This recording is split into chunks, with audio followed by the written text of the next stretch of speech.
What's up, everyone? Welcome to this day in Philly sports history for February 13th, 2025. I'm your host, Jim Montgomery.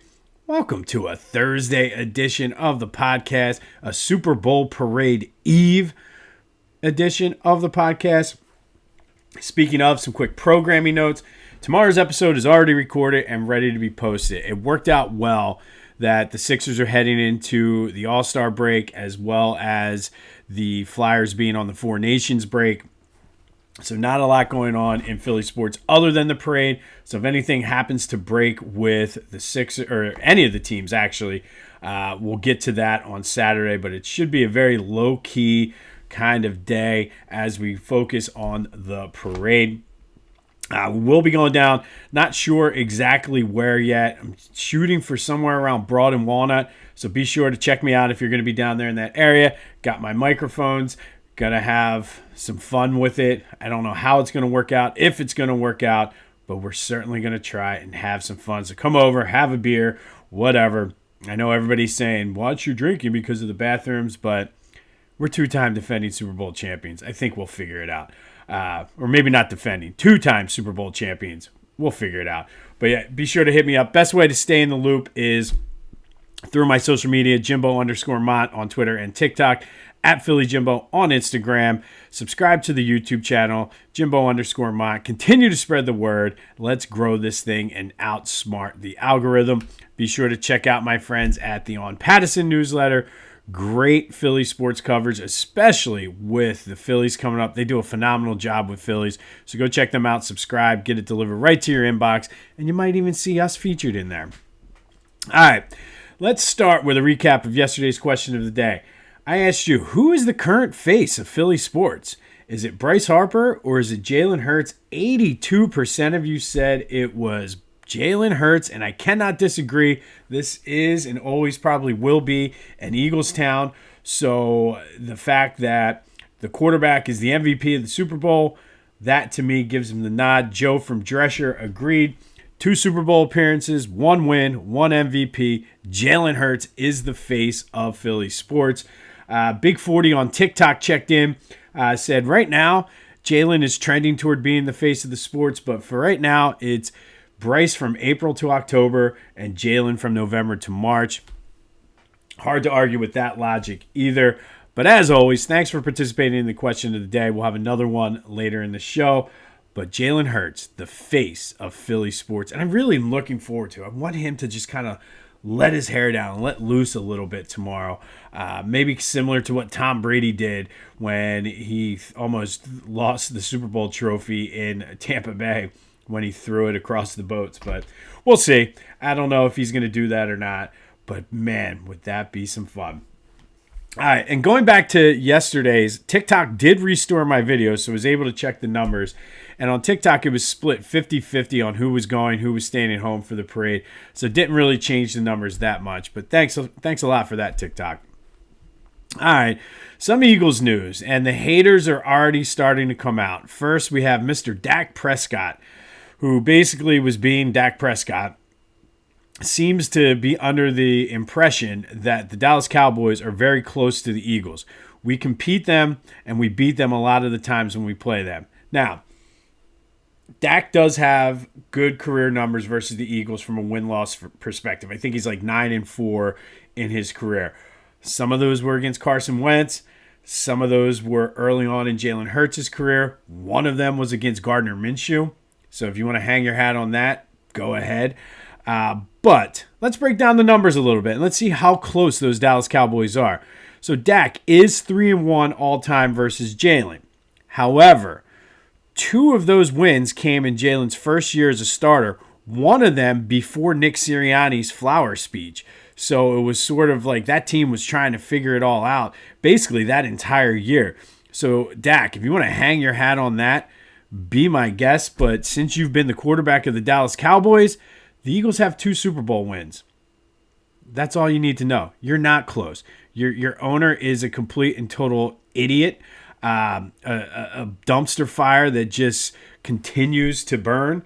But if you want to think that you're close to us, by all means, buddy. Dallas is ready to compete.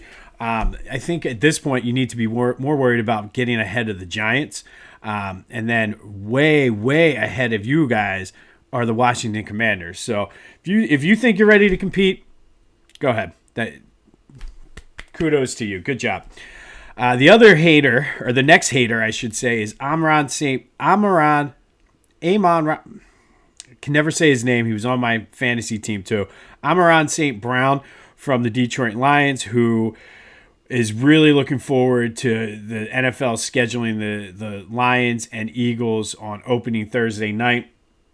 Seems to think that it wasn't fair. The Lions were the better team than the Eagles. They were decimated by injuries. Blah, blah, blah, blah, blah, blah, blah. That's like me going back and saying, oh, well, the Eagles would have won the Super Bowl if the fog didn't come into the Fog Bowl. Well, the Eagles would have won the Super Bowl in 1991 if Randall didn't blow out his ACL. We would have won the Super Bowl in 2003 if the guy for the Panthers didn't give McNabb a cheap shot. We would have won the Super Bowl in 2004 if Andy Reid had better time. Do you see where I'm going with this, Amon-Ra? That's fine. Have confidence in your team, but haters going to hate. And you know what? Why not? NFL, if you're listening, set that up. Lions, Eagles, opening night on Thursday night. Sure. On a banner night? Come on. But be careful what you wish for, Amon-Ra. And then, I don't know who, there's a group of fans, and I hesitate to use that word because a lot of people are lumping all of us in together with this, and it's not. But I guess Jason Kelce is getting a lot of hate and backlash because he was rooting for his brother in the Super Bowl. And I don't understand this. It's stupid. He went on his podcast. I listened to it. Was very emotional about it. And truthfully, you got to be better. If these guys are quote-unquote Eagles fans, at the end of the day, I don't care who Jason Kelce's rooting for. I would expect him to root for his brother. He's not on the team. It's not like he's on injured reserve and rooting for the Eagles to lose to the Chiefs. He's retired. Yes, he's an all-time great in Philadelphia. He's one of the best Eagles ever. But he's got to root for his brother. He said he was happy for the guys on the team that he knew. So you got to be better, people. Who cares? Like, the Eagles just won the Super Bowl less than a week ago, and you're worried about who Jason Kelce is rooting for? Like, yes, a lot of the former Eagles always root for the team, and they're very involved, Jason Kelce included. But he's rooting for his brother. And at the end of the day, I don't care if every single former retired Eagle roots against the Eagles. As long as the Eagles are winning, I could care less. And to me, there's plenty of room on the bandwagon. Jump on. But you got to be better with the hate and the just ridiculousness that, oh, Jason Kelce, blah, blah, blah. Who cares? He was rooting for his brother. And even if his brother didn't play on the team and he wanted to root for it because his daughter likes Taylor Swift, so what? How is that impacting your life? And this is going to go a little bit off to the side here, veer off the tangent, but that's an issue in our country. People worry too much about what other people are doing. Worry about yourself. Be happy. Like, at the end of the day, I'm not getting political or anything like that. Both sides of the fence. Stop worrying about other people. Worry about yourself. Eagles fans, if you're one of the people who are mad that Jason Kelce was rooting for his brother, be better. That's ridiculous. We just won the Super Bowl. Now I'm showing real emotion. But let's go to some positives. A.J. Brown did go and visit that little boy who got hit in the head during the plane crash, brought the Super Bowl trophy, all kinds of swag, kept his promise. That is amazing to me. And then A.J. Brown, now this is another thing that I don't understand some of our fan base on. Put on his Instagram 2 days after the Super Bowl, reflected on it, happy to be a champion. But he's already going back to next work. He said he enjoys the process. He enjoys the grind. He enjoys embarrassing defensive backs. And people are giving him grief for that. Why? To me, that shows he's focused. And he's back to work. And that, to me, is why this team is built different. They're not going out there saying, oh, we won, we're done. No, they want more. Every single person I saw being interviewed talked about, we're not done yet. We want to keep coming back. Jalen Hurts said, this is an addictive feeling. I want more of it. So to give A.J. Brown, who went and took the Super Bowl trophy and all kinds of Super Bowl champion swag to this little boy who is a true hero, you're giving him grief because he said he wants to get back to the grind and he's already back to work? Come on. Be better. If you're one of those fans, again, be better. And just a little side note for all the people saying, oh, bring him home to New England. He's not going anywhere. Stop, idiots. But that does lead to today's question of the day. Do you have a problem that A.J. Brown's ready to get back to work and start focusing on next year? I don't. 267-495-8531. That'll get you into the Back to the Future voice and text line. To me, that is what you want your players to be. Yes, enjoy the moment for a couple days, but at the end of the day, do you think anybody outside of Philadelphia cares that we're the Super Bowl champions right now? No. Every single team in the NFL is starting to get back to work for next year. The fact that my all-pro wide receiver is saying the same thing, I love it. I don't see how you have a problem with it. And if you do have a problem with it, please explain to me why this is an issue and why this is saying he's unhappy or he's this, he's that. The dude just wants to win. The dude wants to be dominant. How is that wrong? But do you have a problem with A.J. Brown's comments? 267-495-8531. Get that. Anything else Philly sports related off of your chest.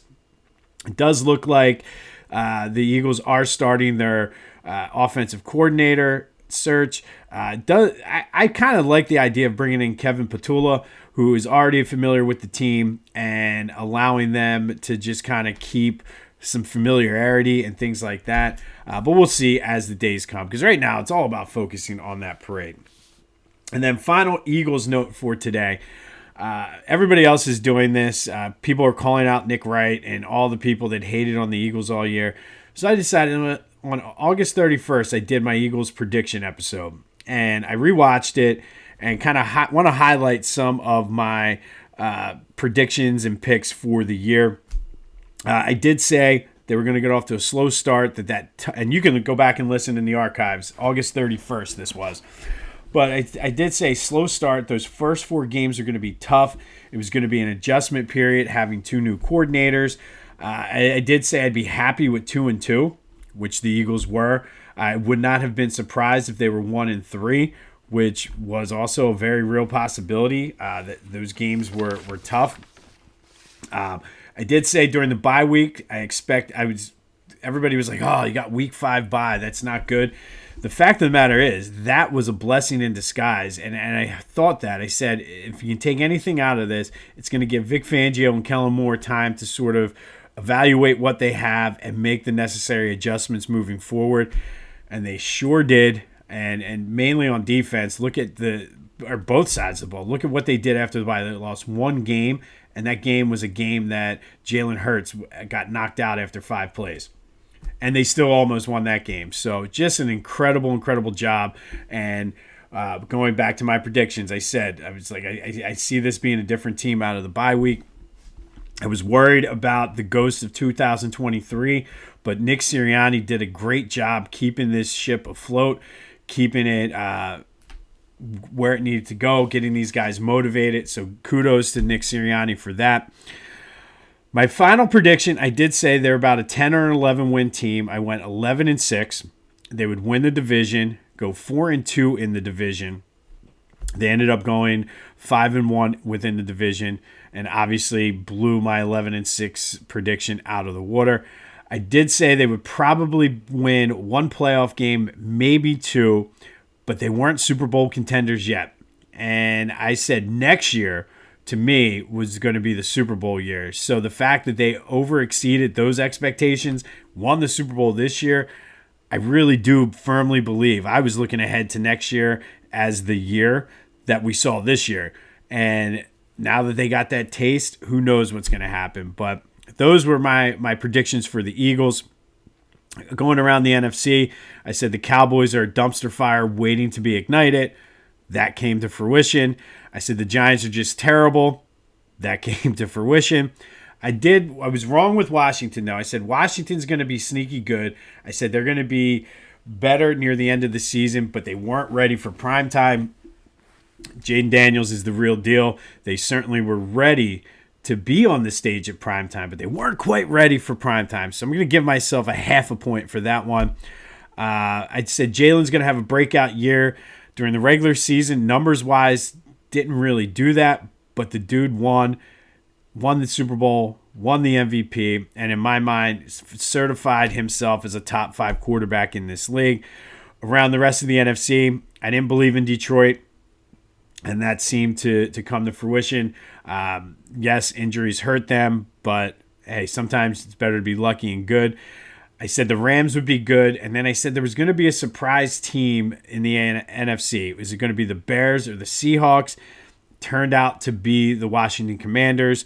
I said the Niners are going to have a Super Bowl hangover. Part of that was due to injuries. Part of that is still, I don't believe that Brock Purdy is that good. But when it comes to the Eagles, boy, was I glad I was wrong on the Super Bowl prediction. But holding myself accountable, those were sort of my rundown of the predictions for the year. You can go back and listen to that August 31st if you want to hear what I look like or what I sounded like rooting for or predicting this season for the Eagles. But we're on to the parade. Be sure to check out my boys at the Clashing Conferences podcast. New episode from the NFC East drops today, likely the last one of the season. I'm very excited to listen to that and see what the boys had to say, if they give Greg their flowers or not. And then go to Philly Goat, celebrate this Super Bowl championship team. They have all kinds of championship gear. If you're old enough and around my age, you remember the Dream Team in '92. They had those shirts with the caricatures of the all the players on the Dream Team. Ryan and the team over there designed one just like that with your Super Bowl champion Eagles. They have the champ sweatshirt that I can't wait to get. Hats, t-shirts, whatever. Go celebrate, spend some stupid money. I certainly spent a lot of stupid money this week, and get your Super Bowl championship gear. Be sure to use the promo code Jim Montgomery to take 10% off your order. That's phillygoat.com, promo code Jim Montgomery to take 10% off of your order. And now to the bad. The good news is the Sixers are on All-Star break, so they don't play until, I think, Tuesday or Wednesday of next week. That's the good news. The bad news was the game. They lost to the Nets 100-96. Quentin Grimes and Kelly Oubre both had 30 points. Paul George, big off-season acquisition, a grand total of 2 points. We got damaged goods, guys. We got damaged goods. I think I said this yesterday. If he was an Amazon order, they would just say, keep it. We'll send you another one for free. That's how bad this has been. No Maxey last night. Thank God they're at the All-Star break. And in light of the Eagles winning the Super Bowl, my view on the Sixers has changed. Howie Roseman is very, very good at admitting that he made a mistake and getting out of those mistakes. I need Daryl Morey and Elton Brand and the front office to do the same thing. This Paul George signing was a mistake. I was wrong on this one. I said I liked it. They talked me into it, Lucy with the football, as they always do. This is a horrible, horrible signing. They need to somehow figure out a way to get out of this. Josh Harris, buy him out. I don't know. I don't even know. But you got to get out of this Paul George thing. Blow it up. Start fresh. And quite honestly, at this point, I'm almost in the... And I don't know how you can do it because of the contract they gave him, but if Joe needs surgery, get the surgery now. I mean, just take the horse out back, put us out of our misery, and let's get higher than the sixth draft pick or higher so we can actually keep it and start looking ahead to the future. But man, I feel worse about this because at least during the process, there was hope. This team has no hope. And I can already see how it's going to go. They're going to screw around, get into the play-in tournament, get bounced, and not get any first-round picks, have a terrible team, and just be the Sixers. But luckily, we don't have to worry about them until after the All-Star break. Phillies did report yesterday for pitchers and catchers. JT Realmuto they interviewed him. He spoke about having a sense of urgency for this team. We're not getting any younger, he said, and I think you're right. I think this is a do-or-die year for them. They have a hell of a pitching staff. Maybe we can get some of those 1983 Wheeze Kids vibes going with these old heads. But Phillies at least are back, but I think, like I said, ball's in their court. It's do or die. I hope each and every one of them watch this parade tomorrow to see what could be if they learn to take a pitch or two. Because I think that's the thing. If they could take a pitch or two, I think they'll be fine. But, stop swinging for the fences. I think pitching-wise, they're going to be okay. If they can just somehow get their head out of their asses when they're at the plate and not all go into a slump at the same time, they could compete. 1983 Wheeze Kids vibes? Maybe. All right, today we're going to go back to 1994. And on this day in 1994, number 13 UMass beat number 8 Temple 56-55 at the Mullen Centers up in Massachusetts. Aaron McKee had 20. Eddie Jones had 19. But the fireworks for this were after the game. In the post-game press conference, John Chaney stormed into John Calipari's press conference, had to be restrained by security, assistant coaches, even Eddie Jones and Aaron McKee were out there trying to restrain him. Chaney basically told Calipari to shut up, threatened to kill him, kick his ass. He was like, "I'm going to kill you. I'm going to kick your ass. You remember that. I'm going to kill you." He was basically sticking up for the referees. He found out that John Calipari he met with them after the game, and he was under the impression, because it was a hard-fought game, big rivalry back in the 90s. Thought he was giving the referees the business, and he said, basically, you don't speak with them unless I'm there too. He was enraged because he was like, I want to be there. You don't do that without me, blah, blah, blah. But like I said, this was a very heated rivalry. Both teams were at the top of the A10, really head and shoulders above everybody else in the A10 at the time. Xavier was also just a notch below Temple and UMass at the time. Temple had dominated UMass for the longest time until Coach Cal came. And I think this was sort of the crescendo of that rivalry. But it was just Chaney being Chaney. He did get suspended for a game. He and John Calipari did make up. But one of the most bizarre things you'll ever see is Chaney storming into John Calipari's press conference saying he's going to kick his ass and kill him. And I'll be honest, Chaney was a lot younger back then. Calipari was a little skinny. I think Chaney may have opened up a can of whoop ass on John Calipari had he not been restrained. But on this day, back in 1994, UMass beat Temple 56-55. After the post-game press conference, Chaney won a little piece of John Calipari's ass, had to be restrained in one of the most entertaining and bizarre press conferences of all time. A little bit of a bonus question. Let's have some fun on a Thursday before the Eagles parade. Temple UMass was such a big rivalry. I remember I got a sign confiscated by Linda Bruno, the commissioner of the A10, when I was at Temple. If you remember the college game hats that always had the things like South Carolina had Cox on it. I had a UMass one that I undid the M and it said UAss. And I made a big sign. I spent all day making this sign on a big poster board and walked in. And, of course, the entrance at the time where our seats were, I walked in facing directly to the president's box where Linda Bruno, the commissioner of the A10, was. I made it literally halfway down before security was like, dude. And I knew the guy. He was like, Jimbo, you can't bring that in here. I'm like, I spent all day making it. At least give me 10 more seconds of going like this. He was like, make it look good, but I got to take the sign. And I quick did a whole thing. He took the sign. I asked him to keep it outside so I could pick it up after the game. Unfortunately, it wasn't there outside. But who's the biggest rival right now in Philly sports? Is it? I think for the Sixers, I don't care who their rival is because their own rival is their front office. For the Flyers, they're not there yet. Phillies, obviously, I think it's the Mets.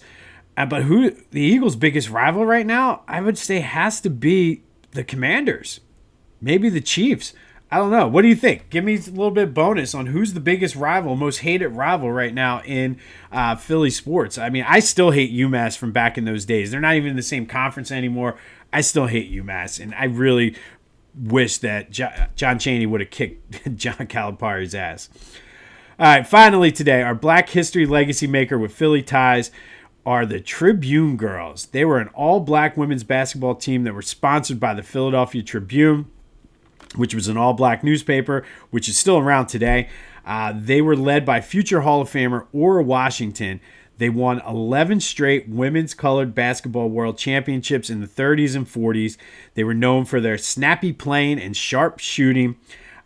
They were basically trailblazers in breaking barriers for not only African-American women in sports, but just women in sports in general.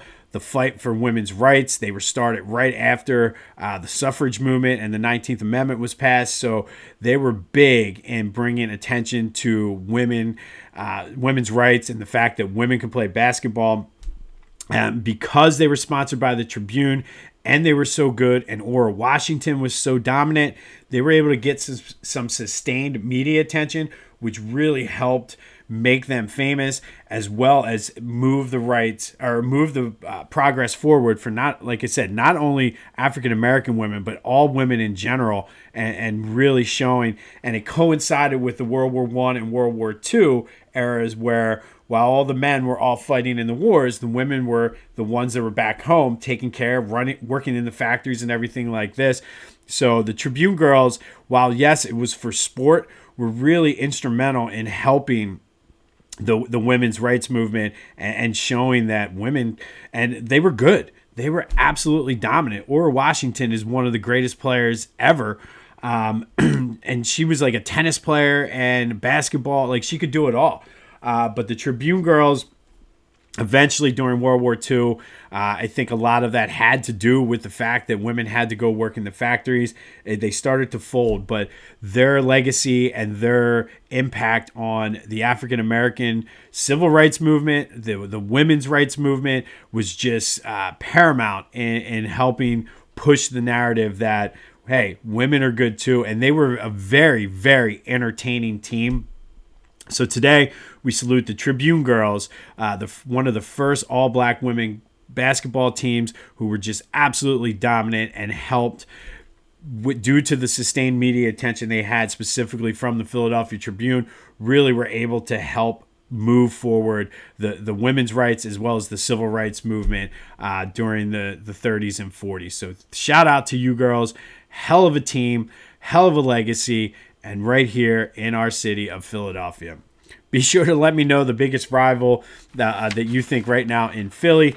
On this day in 1994, John Calipari, John Chaney almost fought in John Calipari's press conference. Chaney had to be restrained after a hard-fought and tough one-point loss to the UMass Minutemen. Some of those games between Temple and UMass, though, they were great. If you ever get a chance to watch highlights or even watch a full game, those games were great. We will have more on the Super Bowl parade tomorrow. Cannot wait. Be sure to look me up on social media. Come find me. Have a beer. Let's have some fun. This has been This Day in Philly Sports History for February 13th, 2025. My name is Jim Montgomery. Go have yourselves a Thursday. And until next time, go Birds.